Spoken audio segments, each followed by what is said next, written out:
911 location of your emergency. Okay, what's going on? All right, this is what's happened.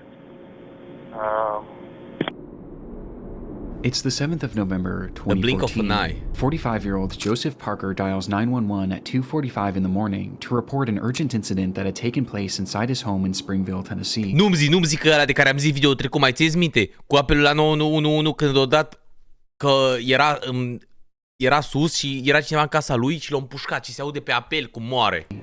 An incident that had been solely his own doing. I've been married 12 years. On the 4th, which would have been 2 nights ago no. at 4 a.m., I shot my wife in the temple of her head. I thought I killed her. What? And I put her in the freezer out in the garage. It happened on him and his wife Samantha's 12th wedding anniversary, a day that should have been a celebration, but instead had somehow ended in Joseph shooting Samantha at point-blank range, before proceeding to put her body inside their garage freezer. An awful crime that Joseph was now confessing to a 911 operator.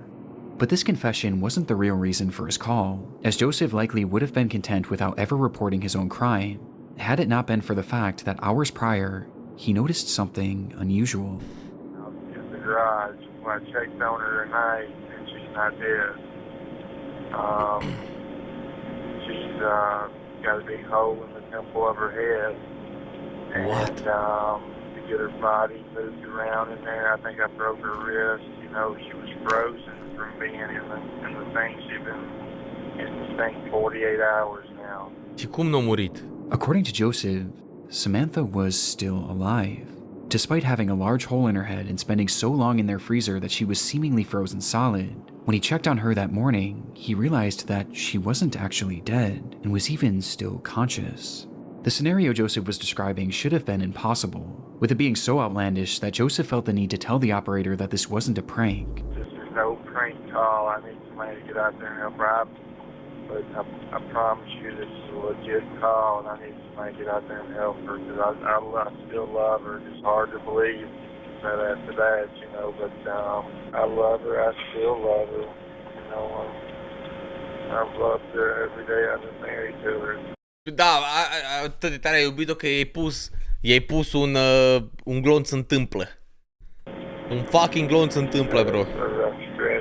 He was being serious, and all he wanted to do now was get Samantha help, as he claimed to still love her despite everything he had done. And help couldn't come quickly enough, as Joseph went into greater detail about just how bad Samantha's condition was, and how he was able to determine she was alive in the first place. She's been frozen for 2 days. She's frozen solid. It's amazing she's still alive. She's got the call to move her jaw. She's in bad shape. She's a mess. She can't talk. I could get her to blink. Blink once means yes. Blink twice means no. Despite being unable to speak or move, Samantha was still blinking, and was actually blinking in response to questions Joseph was asking her, once for yes and twice for no.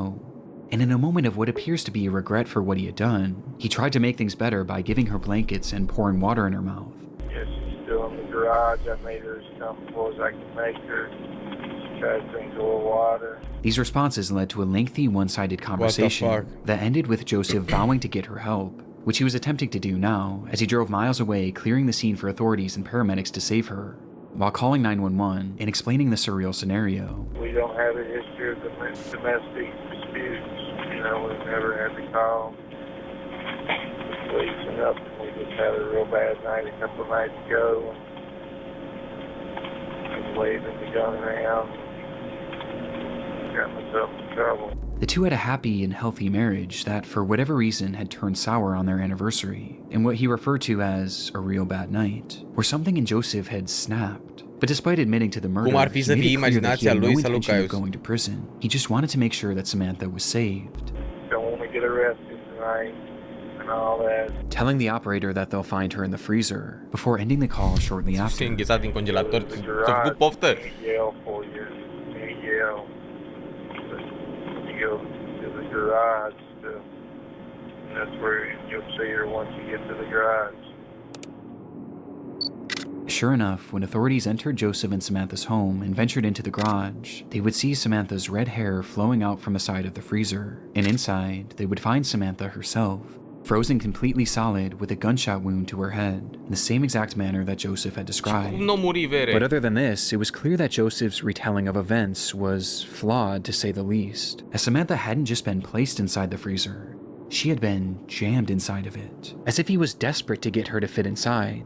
So much so that he actually sawed off her left leg, along with making a series of other cuts to her body to get her to fit. What the fuck? And this wasn't even the most damning revelation, with the most important having to do with Samantha's condition.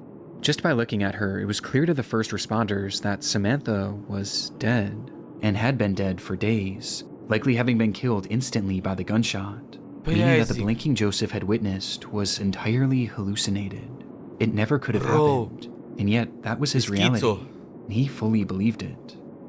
Upon the discovery, Joseph quickly became the #1 most wanted man in Tennessee, and that same day, police would track down his vehicle as he appeared to have been trying to flee the state. But the officers got to him first, pulling him over and then surrounding his vehicle, drawing their guns and preparing for anything. But just as Joseph had said on the phone, he had no interest in going to jail, and that was something he was dead serious about. When officers finally got his car door open, they would find Joseph Parker in the driver's seat, dead from a self-inflicted gunshot wound to the head. His death made it impossible to fully confirm why he had taken Samantha's life that night, but reports seem to indicate that he had recently lost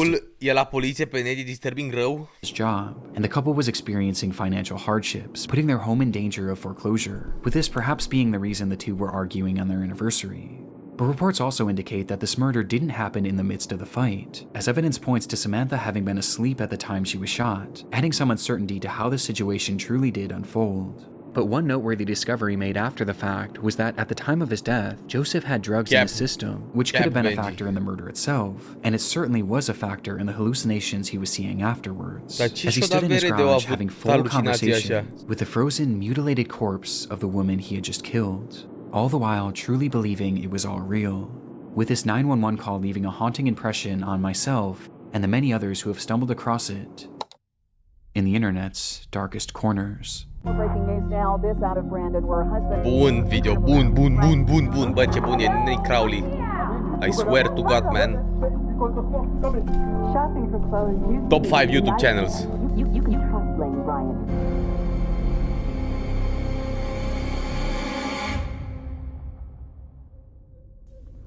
Do you ever feel like you're being watched? Well, considering that you're online watching this video right now, there's a good chance that you are. Your internet provider can see and log everything you then could maybe express or advertise, which makes the internet QR code on /crowd. Jennifer Sheffield's life was largely encapsulated by the posts she made on social media. She worked hard studying in medical school with the hope of becoming a doctor, a journey that she documented on her growing TikTok page. But when she wasn't at school or at a hospital, her time was spent with her family. She had been married to a man named Brandon Sheffield for around a decade, and when they met, Brandon already had 2 children from a separate relationship. Though this didn't deter her in any way, and instead she took on the responsibility of helping to care for them, raising the children alongside Brandon as if they were her own for much of their lives, to the point where they seemingly started referring to her as their mother, a role that she thrived in, as she frequently posted pictures and videos alongside them. And the same was also true for her being a wife, as she loved to share her memories and moments with Brandon, cultivating this image of the perfect family and the perfect pair. But on social media, things are rarely ever as they seem. And on the 10th of December 2024, Jennifer would drop a bombshell on her followers. So, about to be a newly single mom, and I am in the middle of a divorce. My husband is being incredible though, like really and truly, like we're working together, everything's great, we're splitting everything down the middle, like, you know, everything is good. After approximately 10 years of marriage, Jennifer announced that she and Brandon were getting a divorce. There was no explanation for why, just the simple fact that they were separated and had already started the divorce process, something that was reiterated by both of their Facebook relationship statuses as they shifted to single around the same time. Mai țineți minte când se punea pe Facebook că ești într-o relație cu cineva, ai de cele mai cringe. Despite the sad and even shocking news, it was clear that they were handling it better than most. There didn't appear to be așa era filmul pe vremuri. As Jennifer described Brandon as having been incredible throughout the process, supporting her in any way possible. which was obviously good not only for them, but for their children, who were top of mind for the pair. It is a very civil divorce with our daughter in mind, and I really appreciate that. Că să faci treaba asta pe Facebook. Nu mai am Facebook, nu mai intru pe Facebook. And he will be helping with her. He will be supporting her. You know, so essentially, like, I'm really thankful for that. And Da, sau când zicea alea cu mă simt bine cu și dădeai tag la toată lumea. Sau check-in, știi, dădeai check-in cu toată lumea, nu știu unde, la strand. Țin minte odată când am fost la weekend în Târgu Mureș cu mai multe lume din cartier, bă, a venit o fată. Cum ești pe Facebook? Tu cum ești pe Facebook? Tu cum ești la toată lumea, bă, ca să pună check-in cu toți, că e la weekend cu toată lumea. Se simte great. Că e la weekend cu 40 de oameni. O dat la toți tag. That's crazy, bro. I will not have to worry so much about supporting her. It was apparent that there was some kind of custody split să dau feia și în apă, trebuia să stau să da check-in pe Facebook, bro. being discussed between them, which isn't really made fully clear in the video. But what was clear was how grateful Jennifer was for Brandon's support. But even with this help, this marked the first time in Jennifer's adult life that she was really on her own. I've never done this before. I've never been on my own before. So yeah, if you just have any tips, like, I would really appreciate it, because like I'm a little scared right now. It was uncharted territory and something that she was understandably nervous about. But despite her fears, Jennifer maintained an optimistic attitude. And thankfully at this point, the divorce itself was going about as well as it could be. They were both supportive of each other, they were both thinking of the children, and there seemed to be no bad blood between them. Though, as I said before, on social media, things are rarely as they seem. We have more breaking news now. This out of Brandon, where a husband and wife are dead following a murder. According to Brandon police, the couple was found on Toulon Street this morning after family conducted a welfare check on 30-year-old Jennifer Sheffield. What the fuck, bro? 18 days after posting this video, praising Brandon Sheffield for the incredible way he had been handling their divorce, both Jennifer and Bă, cum zice în Dexter, 90% of the times it's always the husband. Brandon would be found dead inside their Mississippi home. That morning, family members arrived at the house to perform a welfare check, but noted signs of foul play outside, leading to them calling the police. Inside, officers discovered the pair lying next to each other. Each had a single gunshot wound to the head, with one thing being blatantly obvious. Brandon Sheffield had been the one to pull the trigger both times, shooting Jennifer before turning the gun on himself. Jesus, bro. What happened that night isn't fully understood, but the motive is fairly clear. This was likely the result of the divorce that Brandon had supposedly been handling so well. Though obviously there seemed to be more going on behind the scenes. Perhaps the violence was spurred on by the holiday season and Brandon's realization that this would be their last as a married couple. Or perhaps he just wanted Jennifer all to himself. And if he couldn't have her, no one could. Since her murder, Jennifer's video has become a morbid piece of internet history, and just seeing how full of hope she was is heartbreaking in hindsight. And because of Brandon's actions, not only was Jennifer robbed of her future, but these children were robbed of their mother figure and their father figure all in one night. And making this even more devastating, some articles have claimed that one of these children was actually in the house during the shootings. What Brandon did was nothing short of evil, but surprisingly, not everyone has seen it this way, as the discourse around this case has somehow led to people actually sympathizing with him, and even blaming Jennifer for her own murder. Sadly, this is just a fraction of the disrespect that Jennifer has faced since her death, as there have been numerous other online controversies surrounding her and her family. Though for the sake of this video, I don't want these to distract from the very real story and the very real victim at its core. A young woman who will now never get to experience the future that she was so hopeful for. I had this feeling this morning for some reason to tell you that it's gonna be okay. You still have a purpose. You've got to keep pushing. You still have a heartbeat. And that means that you've got to keep going. Personajul preferat de Dexter, Doakes, clar. It was unlike anything she had posted before. Throughout 31-year-old Rania Ibrahim's Facebook page, friends, family, and followers have been accustomed pe Facebook sunt cele mai uncanny chestii și cele mai disturbing chestii, man. to seeing posts of her children, various religious texts, and other media from her day-to-day life. But on June 14th, 2017, Rania would begin her very first live stream, and it was clear from the start that something had gone terribly wrong. Okay, don't open the front door. You're going to bring the smoke in. Okay. You're not going to be able to breathe. Your I'm children scared are not maybe gonna be able to someone breathe. outside. They're in there. flat. Are you sure? They've gone into the other flat. The footage is... What the fuck is this, man? Clar e o situație foarte, foarte nasoală. De ce dracu faci live pe Facebook, bro? From Ranya's perspective, as she and another woman discuss what lies behind the front door of the apartment unit they were in. The woman, believed to be 33-year-old Isra Ibrahim, told her not to open the door as it would let the smoke in, while Rania insisted that people might still be out there and in danger, eventually leading to her peeking outside, and in turn giving us a glimpse inside their nightmare situation. There's too much smoke here. Okay, I'm not opening it. الله لا إله إلا الله في حريق في العمارة لا حول ولا قوة إلا بالله العلي العظيم يا الله.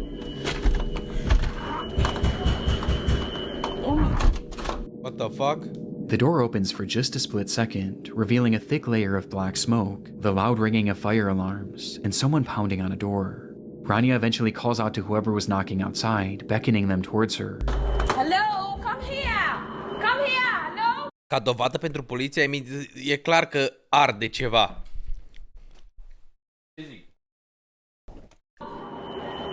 Hello! Come! Quick!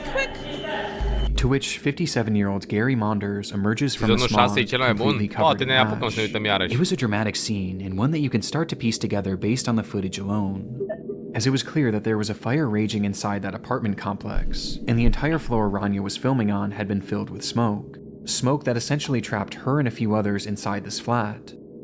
Given the sheer amount of smoke in that hallway, it was obvious why the others in the room insisted on keeping that door closed. But Rania continued to hit back on this, as she didn't want anyone to be stuck out there alone. You gotta... No, because the smoke is coming. But the people outside. Yeah, let them... Hello? Close the door. Hello? Okay, I'm going out. Hello? Oh my God, I closed it. Before eventually conceding Jesus. and closing the door for good. It was obvious that the situation was dire, but just how dire wasn't revealed until Rania made her way over to the window. Okay, I'm not going, okay. العمارة ولعت من تحت لا إله إلا الله. They were 23 stories in the air, in the highest floor of the Grenfell Tower, located in North Kensington, London, England, where Rania and hundreds of others lived. And now, somewhere in that high-rise, was a growing fire. العمارة كلها ولعت من فوق لتحت. احنا في آخر دور هو اللي لسه ما ولعش يا ربنا يستر إن شاء الله. لا حول ولا قوة إلا بالله العلي العظيم. As she looks out the window, Rania tells her viewers that she believes the fire had started from the bottom of the structure and was quickly working its way up to them, with it now being just one floor below them. But officially, this wasn't the story that Rania and the others in the room were being told, as each time they would dial 999, the operators would tell them that the fire was generally contained and leave them with one clear instruction: stay put. This was the name of a nationwide rescue policy for all high-rise fires that stated that people should stay in their flats and wait for rescue as opposed to trying to escape on their own, as buildings like these were made from thick concrete and should hypothetically keep fires relatively contained in the flat that they started in for an estimated time period of around 2 hours. And considering that this fire had started roughly 1 hour before Rania's stream, they should have been relatively safe until rescue crews got to them. And when looking outside, the fire wasn't even noticeable, meaning it was possible it was still contained and had simply been producing a lot of smoke. But that belief was far too optimistic for reality. Ăla a făcut-o blocul. Fire brigade? Yeah, hello, hi, in the fire, flat 16 Grenfell Tower. Sorry, a fire where? Flat 16 Grenfell Tower. It's the 4th floor. Right, okay. Quick. They're on the way burning. already.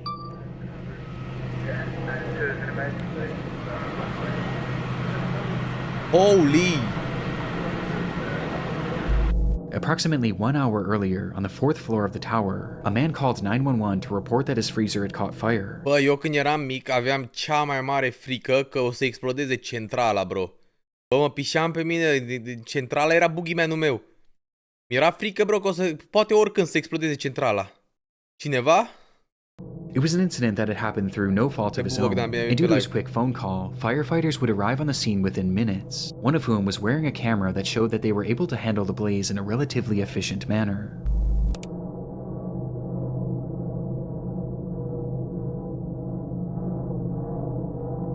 with the camera using thermal imaging and heat sensors to assure that the fire was fully out.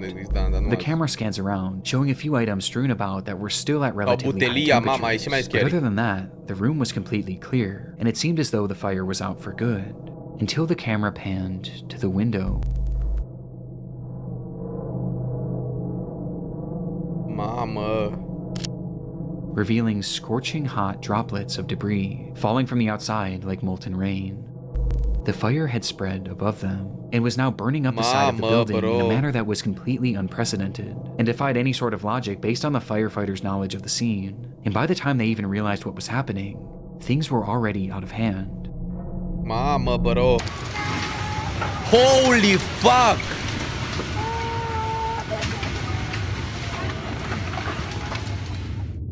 The fire was huge, and within just that first hour, nearly the entire building was engulfed in flames.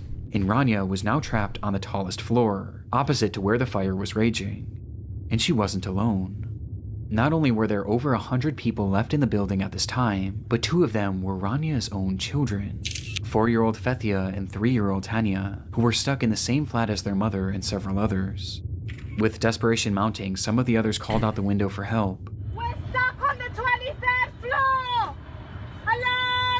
كان في لندن فين؟ Until the stream went dark roughly 6 minutes later.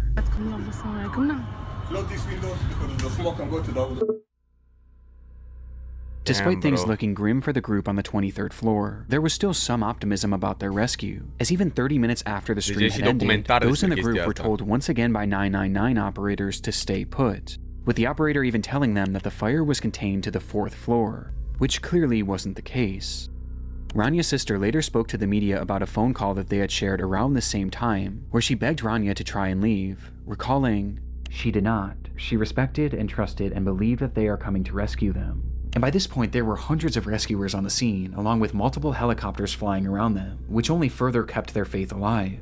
But tragically, this was all a cruel facade. Internally, fire crews were told not to go past the 12th floor shortly after Rania's stream ended. It was just too dangerous. And as for the helicopters, well, those trapped inside would have had no idea that those were actually just police helicopters. Toți ar trebui să avem în casă fire extinguisher. Sincer. They weren't even equipped for rescue, nor were they ever considered to be used for that, as getting too close would have blown more air on the fire and made the blaze even worse, meaning that those helicopters offered them no chance at survival. They were entirely on their own, leading to authorities finally telling them to try and escape by themselves. But by this point, there was no point. This was 2 hours after the fire had started, and an hour after Rania's stream. The fire had completely taken over the structure, and inside there was only one single stairway, a stairway that was now impossible to safely traverse for anyone on the higher floors. Even attempting it would have been a death sentence. The orders for them to shelter in place had cost them valuable. Și cu ce te ajută că mulți nu știu să folosească? I mean, bro, cât de greu poate să fie să folosești un fire? Scoți siguranța și îi dai. Time, and in turn, any chance at leaving while they could. E mai greu să postezi o poză pe Instagram legit, dacă nu știi. Leaving them completely trapped. Să folosești un fire extinguisher. Rania, Fethia, Hanya, and everyone else shown in this live stream would perish in what we now know today as the Grenfell Tower Fire, a fire that claimed să știe să folosească un ăsta. E mega easy. Lives of 72 people in one of the worst fire tragedies in Europe's history. And while we've covered many large-scale tragedies on this channel before, few have been more preventable than this one. Doamne ferește. The Grenfell Tower. Dar câți oameni au murit în total aici? Așa, câți oameni și-au pierdut viața în incendiul din Grenfell, nu așa se numea? Grenfell sau Greenfield? Grenfell, nu? Grenfell ăsta, da, Grenfell. A spus 72, n-am fost atent. 71 și 72 de oameni și-au pierdut viața. Holy fuck. God damn. Tower was built back in 1974, and around the 2010s, its concrete exterior was beginning to look outdated in an area that was experiencing a wave of modernization. The neighborhood was becoming trendier and wealthier, and the tower was becoming an eyesore to some. And so the decision was made by the Kensington and Chelsea Tenant Management Organization, along with the Royal Borough of Kensington and Chelsea, to refurbish the exterior by adding new siding known as cladding to give it a more modern appeal. It was purely aesthetic, but its effects were horrific. The cladding was created by a company called Arconic, which had tested it numerous times to see how it held up to fire, and the results were awful. Their ACM cladding received a grading of F, with it being apparent that it was extremely flammable, with some likening it to gasoline due to how quickly it would erupt into flames, while also producing 3 times the amount of smoke as usual fires. But despite having these test scores and even acknowledging their failure in multiple emails sent throughout the company, notoriously following up their F score with the line, "Oops," they not only blocul tău e mai flammable decât o saltea, ești nebun și zici oops. refused to fix the problem, but they also kept selling it, with one of their clients being the group working on the Grenfell Tower refurbishment. And it wasn't even a secret either. Și-o mers la închisoare cine a făcut chestia asta sau nu? Sau a fost la un Those in charge of the project wanted it done as cheaply as possible, and this ACM cladding was as cheap as it got, and so they chose it despite knowing the fire risk. And worst of all, they had the opportunity to buy a version of this product that was actually flame retardant, but they opted for the cheaper, more dangerous product, which in the end only saved them about £5,000. Pentru $5,000 când faci un fucking bloc, bro, pui așa ceva, $5,000, bro, te piși pe $5,000, faci un bloc, bro, un bloc. Or roughly $6,500 USD. Arconic knowingly sold this flammable product. The companies working on the Grenfell Tower refurbishment knowingly bought the flammable product. And in the end, it all resulted in a disaster that they all should have seen coming. And when you couple this with the flawed orders to shelter in place, and the fact that there was only one stairwell, it was a recipe for disaster. This was always going to happen. This was a failure on so many levels.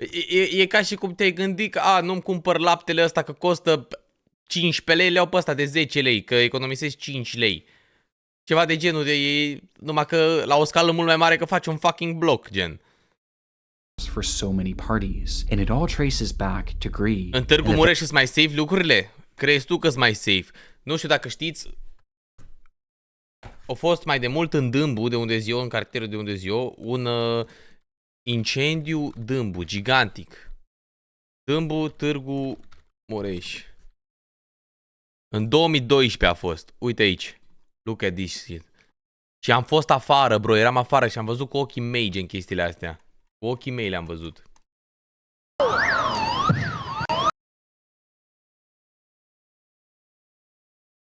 Jesus, bro. Uite-te și tu. Știi de la ce a început? Sub era Bila. Dacă mai țineți minte, Bila, nu cred că mai există magazinul Bila, era un supermarket și în spate la magazin era gunoi de la Bila. Și a fost un locatar la balcon, a fumat o țigară și a aruncat-o direct în gunoiul ăla de la magazinul de la Bila. Și a luat foc tot blocul cu aia. Noroc că nu a existat nicio victimă. Value of money over the lives of innocent people like Rania and her children.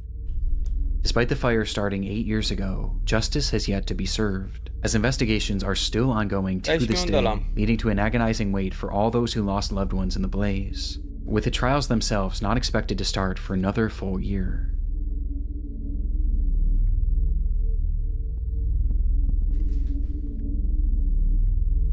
Crazy, bro.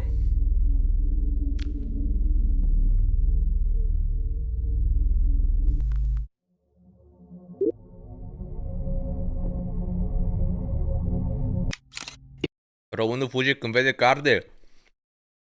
Bro, și eu făceam același lucru, ești nebun? It was the usual start to the day for Rhoda McFarland. The 42-year-old manager of the Lane Bryant store in Tinley Park, Illinois, was no stranger to big sales. Fugeam în campământul. Lane Bryant had a habit of launching monthly clearance events, sending out flyers and airing commercials in the days and weeks before to let all of their customers know. And this day, February 2nd, 2008, was yet another one of these sales. She knew it would be a busy day, and potentially a stressful one for one of her employees, as that morning only one worker was scheduled to open the store, something that Rhoda disagreed with, leading to her coming in to help, even though she had the day off.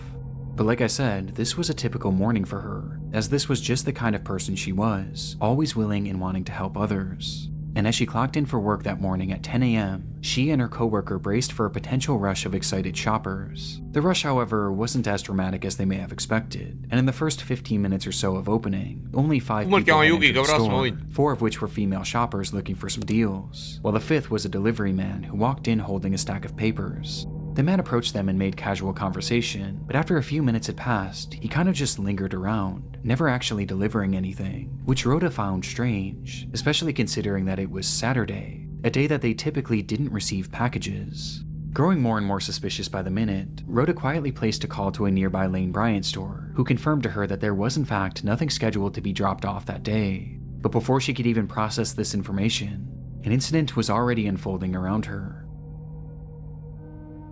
Out of nowhere, the delivery man pulled out a pistol and pointed it at the women, yelling at them to hand over the money from the register, before proceeding to round up Rhoda, her employee, and the 4 women shopping, demanding that they all give up their cash and jewelry.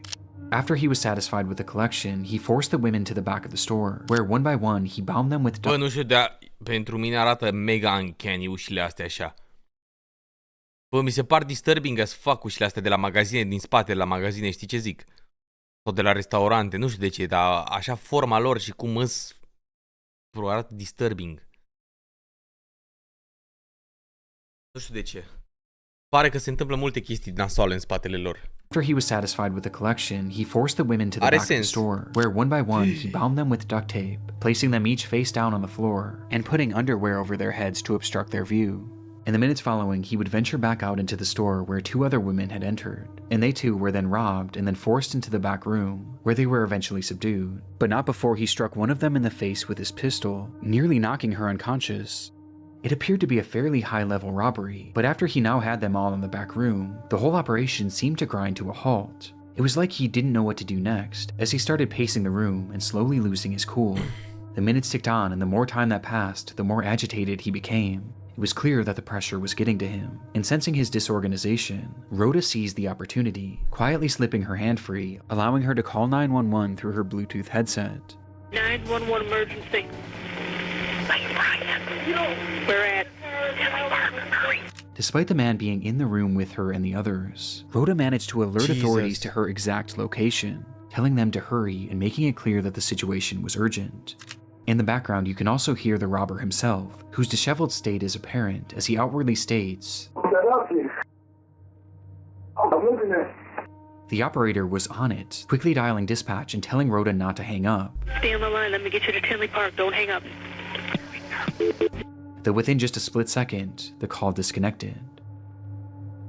By some stroke of good fortune, there was actually an officer in that shopping center only about 100 feet away. Mamă, cu mașină de-aia de poliție americană, de-aia clasică, veche, old school as fuck.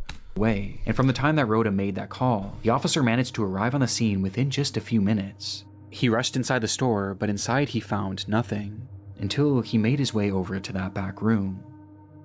Inside, he would find them.